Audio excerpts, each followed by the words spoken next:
Gampang di Arisa? Wah, salah itu jawabannya anak-anak kan. Ada juga mengatakan majelis taklim, pakaian seragam dan sebagainya. Nanti bisa jawab kira-kira?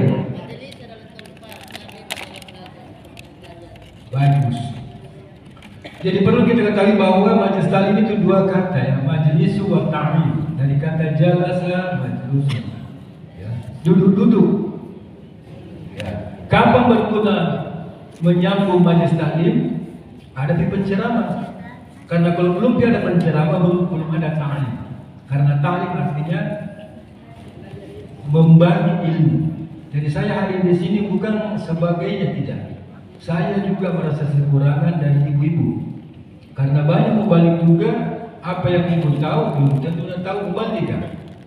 Apanya itu? Khususnya di pekerjaan dapur. Mencuci piring tidak pernah dilakukan oleh mubalik. Ibu-ibu lakukan, itulah kekurangannya. Jadi kapan terjadi majlis wa ta'lim? Setelah seperti ini. Karena kita sudah duduk-duduk dan sudah ada pengarahan tentang ilmu at-ta'lim, ilmu.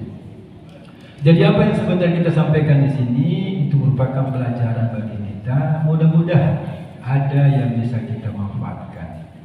Sekarang ini kita sudah berada pada tanggal atau hari ketiga bulan Zulhijjah tahun 1443 Hijriah yang bertepatan dengan tanggal 22 Juni 2023. Bulan Zulhijjah adalah merupakan bulan yang ke-12 di penanggalan Zulhijjah. Kalau saya bertanya ada yang menghafal tidak? Bulan Januari sampai Desember di luar kepala pasti kita hafal semua. Tetapi adakah yang bisa menghafal dari bulan-bulan Hijriah? Mungkin di antara kita ada yang akan tahu. Karena kenapa kita tidak bisa hafal? Tidak lazim, tidak umum dilakukan. Mulai dari Muharram, Safar, Rabiul Awal sampai Zulhijjah. Yang biasa kita lakukan itu adalah bulan Rabiul Awal, karena di situ ada peringatan Maulid. Kapan kita berbahasa Maulid, di pikiran kita, benar kita adalah bayar. Itu saja yang kita tahu. Baik, yang saya muliakan, karena bulan ini adalah bulan Zulhijjah, momen yang paling bagus barangkali kita sampaikan yaitu tentang bagaimana Allah berfirman di surah Al-Kautsar, Inna a'tainakal kautsar fasholli rabbika wanhar. Itu dua ayat. Wanhar. Jadi Allah katakan banyak sekali nikmat yang telah kami berikan kepada kamu Muhammad.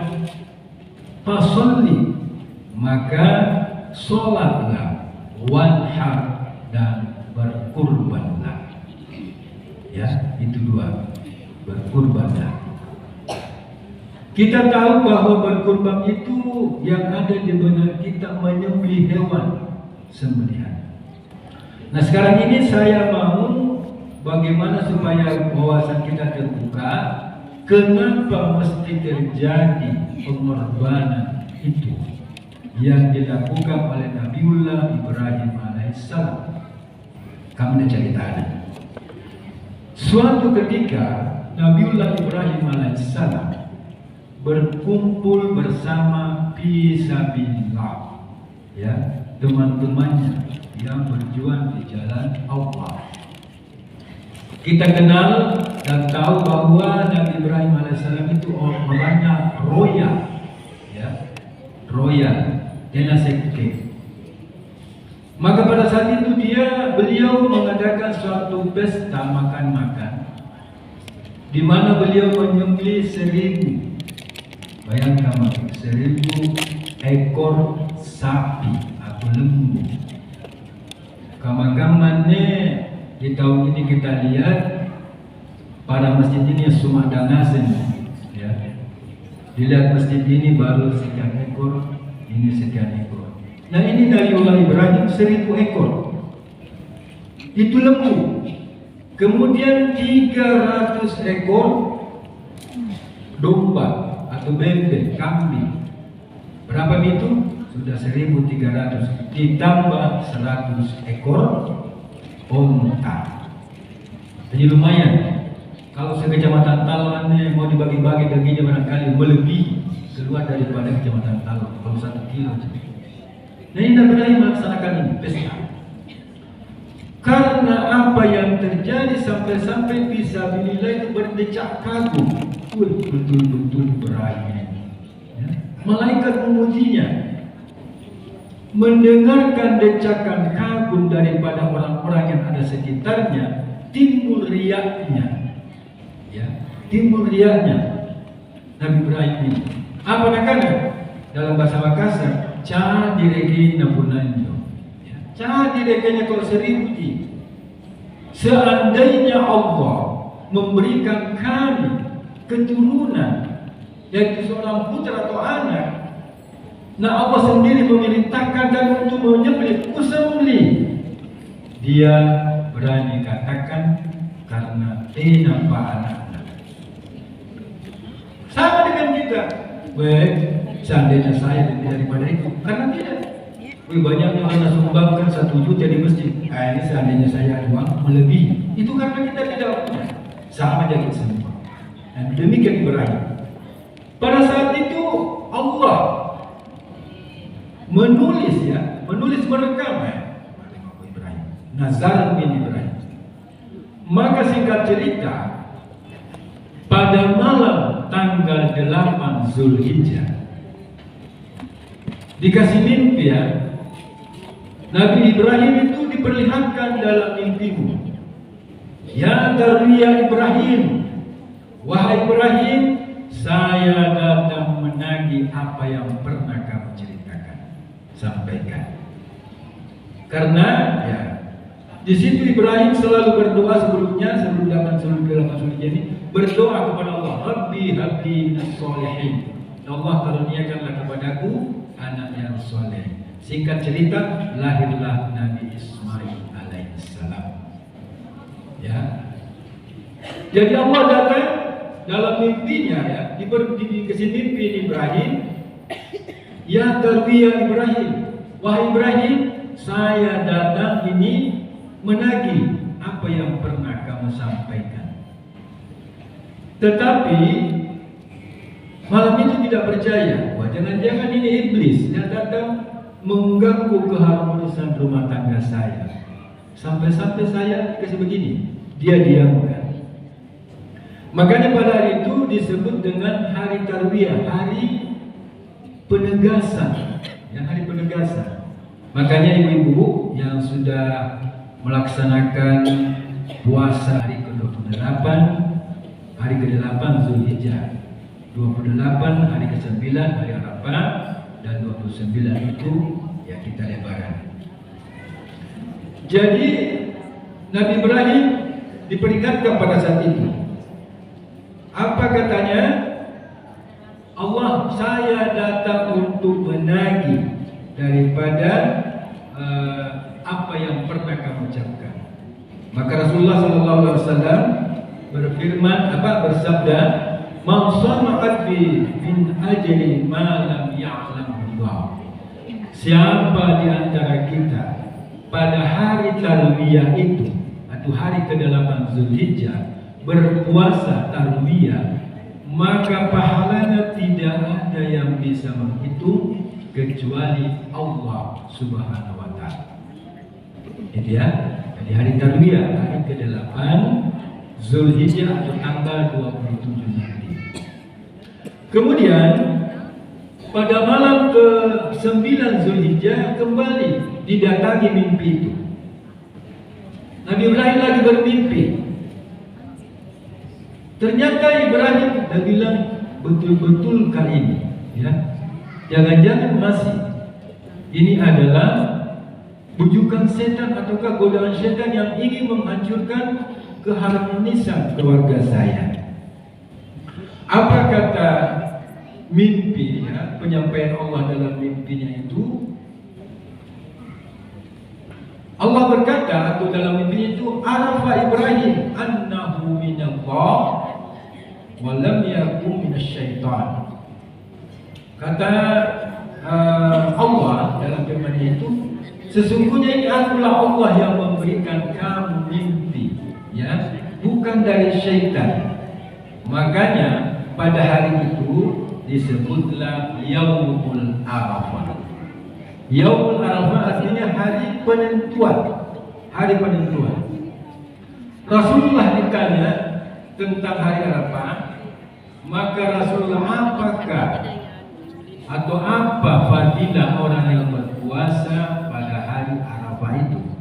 Hari Arafah adalah hari wukufnya orang-orang yang melaksanakan ibadah haji di tanah suci. Maka Rasulullah menjawab, yukaffir sanata madiyah wal baqiyah. Barang siapa yang berpuasa pada hari Arafah atau tanggal 9 Zulhijjah, maka Allah akan mengampuni dosanya setahun yang lalu dan yang akan datang. Ya, jadi sudah dua ini. Orang yang berpuasa pada hari Tarwiyah atau hari ke-8 itu kita tidak tahu bagaimana pahalanya, hanya Allah yang tahu. Sementara hari ke-9 hari Arafah, di mana pada saat orang wukuf di sana, itu dosa apa? Fadilahnya Allah mengampuni dosa kita setahun yang lalu dan yang akan datang. Selanjutnya pada malam ke-10 Nabi Ibrahim bermimpi lagi. Maka malam itu Nabi Ibrahim bertekad keesokan harinya untuk memenuhi perintah daripada Allah Subhanahu wa taala, yakni menyembelih anaknya Ismail alaihissalam. Makanya pada hari itu disebut dengan hari Nahar, hari pengorbanan. Aku catat ini kak, dapat tak leroka, ya. Di dalam Al-Quran surah As-Saffat ayat 102, ini sejarahnya disingkatnya. Falamma balagha ma'u sa'ya, ketika Nabi Ismail alaihissalam dalam keadaan lucu-lucunya, anak lucu-lucunya, ya. Kira-kira umur berapa itu? 7-8 tahun mungkin, ya. Karena 7-8 tahun itu mungkin sudah bisa menjawab atau berbicara. Apalagi Nabi Ismail ini berbicara dengan memakai bahasa Alhamdulillah. Falamma balagha ma'usaya, ketika Nabi Ibrahim dalam usia lucu-lucunya, Nabi Ismail maksud saya, apa dia katakan? Nabi Ibrahim, dia sampaikan panggil itu anak secara diam-diam. Dan bilang Ibrahim, wahai anak Ismail, sesungguhnya 3 malam berturut-turut ini saya dibermimpikan oleh Allah Subhanahu wa taala. Inni ara fil manam kujiniki dia tidrohuna. Inni ara fil manam. Saya lihat dalam tidurku. Ismail katakan, apa itu Abah? Katakan, ya, katakan itu Abah. Anni asbahuka maza tara, saya melihat kamu menyembelihmu, bagaimana pendapatmu? Nah, ini suatu komunikasi antara keluarga, ini bagus ini, si pakar ada. Jangan kita mentah-mentah di rumah tangga kepada dif'al ma tu'mal satajiduni insyaallah sabir. Kalau memang itu perintah Allah, ya Bapak, laksanakan kami. Saya tidak tanggung-tanggung, laksanakan saja. Mudah-mudahan Bapak melihat kami dalam kesabaran. Itu ya. Bagus kalau begini rumah tangga ini. Jadi singkat cerita, pada saat itu pada hari Nahar, hari penyembelihan ini, dia yang dikurung Ismail, dimatikan Ismail. Ini lawan daripada kita, ini adalah musuh kita, adalah syaitan. Syaitan itu tidak mau melihat orang bagaimana berbuat baik. Contohnya kita tadi di sini, mohon maaf, banyak yang merasuk kita. Jangan ku pergi ke tidak ada satu BKMT, dan lihat aku itu. Satu. Yang kedua, ini waktu tidur ini kau, masa kau kesana lagi. Yang ketiga, bulannya jadi poin sudah ceramah. Banyak pengaruh sampai mungkin kita tidak jadi hadir pada kesempatan ini. Tetapi kita tidak tahu apa di balik duduk-duduk kita 5 menit dan seterusnya. Ada sabda Rasulullah, duduk-duduknya kita di dalam suatu majelis untuk menuntut suatu pengetahuan, apatah lagi pengetahuan tentang agama, itu lebih mulia ketimbang kita melaksanakan sholat 1000 rakaat. Kuda jadi, jangankan 1000 rakaat, tarawih 20 rakaat, akun rareki. Bahkan dia diskoni sangat 7 bagus, tak apa-apa daripada tidak tarawih. Ya, nah karena itu juga tujuan. Baik orang sakit apa sekarang, kalau tiba musim, karena itu saja. Jadi yang membedakan antara umrah dengan haji cuma 2, apa itu? Jamrah, melempar dengan kuku. Yang lain sama. Ya. Jadi yang mudah sekali kalau sembeli. Di mana kira-kira pikiran bapakmu itu?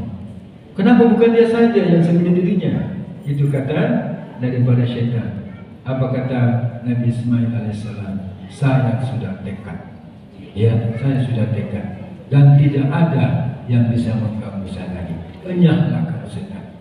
3 kali lontaran. Ya. Jadi Bapak Ibu saya muliakan, makanya di dalam penyembelihan ini, karena sia-sia pengorbanan kalau kita tidak pikir, sia-sia. Apatah lagi nanti kalau dikasih maki ini tatongan di tulang dusun ala kondroy, waduh, jangan maki. Terima apa adanya dan tidak usah kamu pikirin, pasti kamu akan dikasih, Karena memang orang yang berkorban itu sepertiga untuk dia, sepertiga hadiah, sepertiga untuk orang lain. Jadi kalau ada orang berkorban, oh di sana murah, oh jangan pakai. Waktu belum ikhlas sepenuhnya untuk berkorban. Nah Indro saya di kecamatan Talo, Naboya masih ke Alam Toro. Iya. Namper Jai, wah ini terbaik. Umat Rasulullah yang berkorban. Satu helai bulunya akan diganti 10 kebaikan. 10 kebaikan. Tunggangan nanti di akhirat, tunggangan binatang yang bersayap. Ya. Jadi kira-kira kalau satu helai bulu dengan 10 kebaikan, boleh lagi, tidak usah ke badannya dulu semua. Ingkonam ekornya. Maafkan kalau ada kesalahan binatang dari saya maupun dari Allah Subhanahu wa taala. Sekian, wassalamualaikum warahmatullahi wabarakatuh.